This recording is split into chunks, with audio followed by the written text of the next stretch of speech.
This is #Africa. Now, sanitation is an issue across the continent, and in Rwanda, thousands of cases are reported each year of young girls dropping out of school because they don't have access to sanitary towels.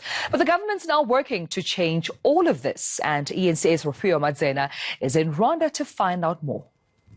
Having a period while attending school is a normal part of a girl's life. But in Rwanda, it can make girls stay home from school, or worse, drop out.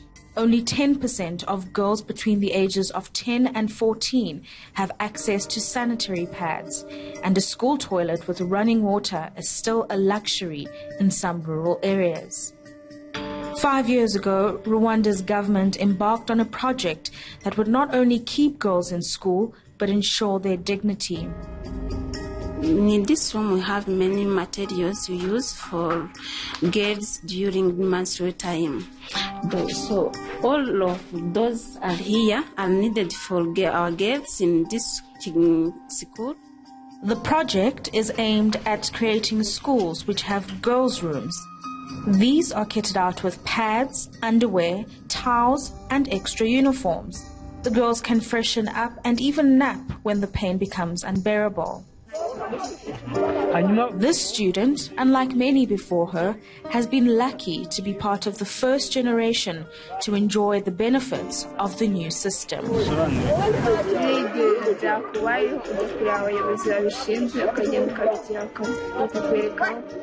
South Africa is set to follow suit. National Treasury has committed 157 million rand in the next financial year to provide pads to schools in quintile 1 to 3 in provinces across the country. But will this be a sustained commitment from government? Rehabilitation Madzena, Kigali, Rwanda. Uganda is to revamp aging rail network, but it's not following its neighbours as they turn towards the east. The East African nation is set to start a phased rehabilitation of its 100-year-old railway, and this without help from China.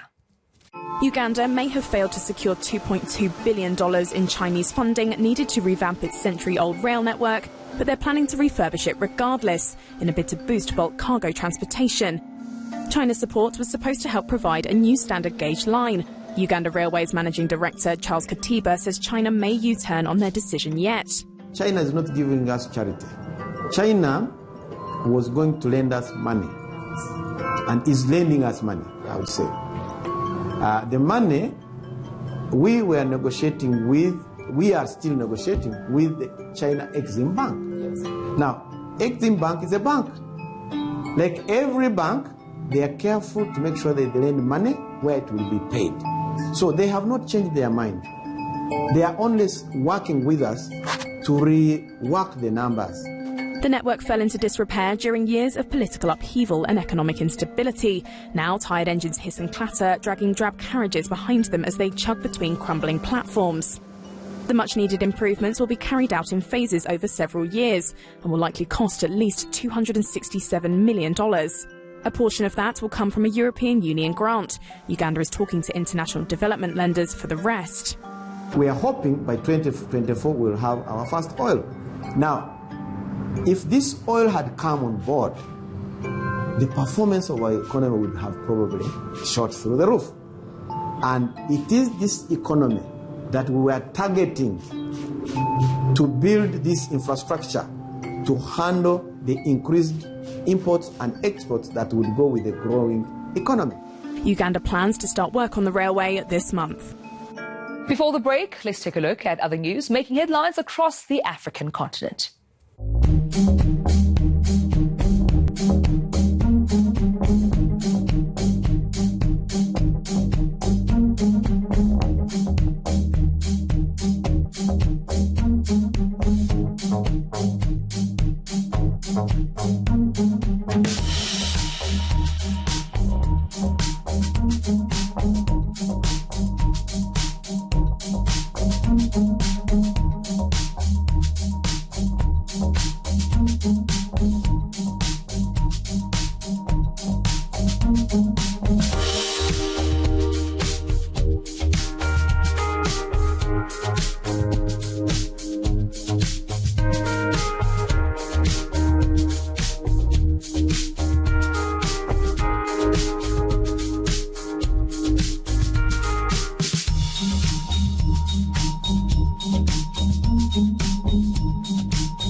Still to come, how homophobia is holding back Africa's athletic potential, and ex-convicts in Kenya are growing new skills. Details would be returned.